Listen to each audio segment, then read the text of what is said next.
Alors, les réseaux d'entreprise vont évoluer, ont commencé à évoluer, ont commencé à se transformer et ça va effectivement durer quelques années.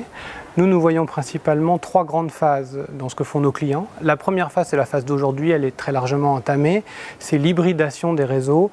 Et l'hybridation des réseaux, c'est la capacité pour les clients à utiliser l'ensemble des bandes passantes disponibles, celles qui sont grand public, best effort, pas très chères, et celles qui sont business class, plus onéreuses, avec une performance garantie, et arriver à combiner ces types de connectivité dans un seul réseau d'entreprise. Ça, c'est aujourd'hui, et c'est là qu'il y a le gros impact financier, c'est d'être capable de faire face à l'explosion des bandes passantes, qui doublent tous les 18 mois, sans exploser son budget télécom. Voilà. Ça, c'est aujourd'hui, c'est le sujet, probablement le sujet numéro 1 aujourd'hui chez les DSI, surtout quand ils font leur plan à 3 ans et qu'ils doivent projeter leur budget sur 3 ans.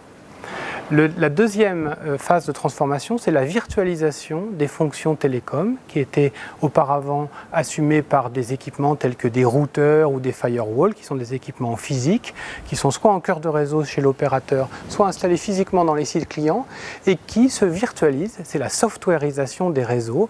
Aujourd'hui, un certain nombre de ces fonctions, et demain, toutes les fonctions seront disponibles en mode virtuel, c'est-à-dire en achetant une licence qu'on téléchargera et qu'on paiera à la demande.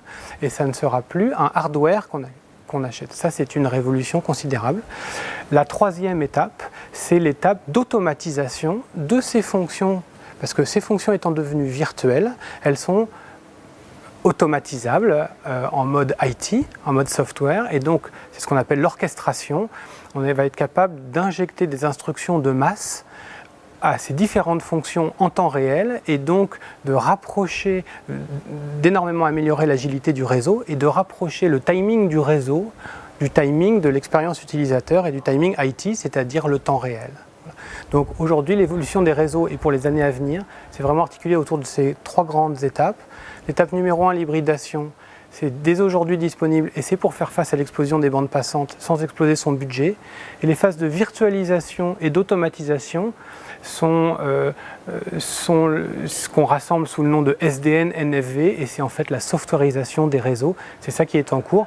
C'est une révolution de type révolution des réseaux IP qui a eu lieu au début des années 2000 et qui a donné naissance à l'Internet. C'est une révolution de cette taille-là. Ça va prendre plusieurs années et c'est cette transformation des réseaux vers un mode software au fil de l'eau qui va avoir lieu au cours des prochaines années chez nos clients.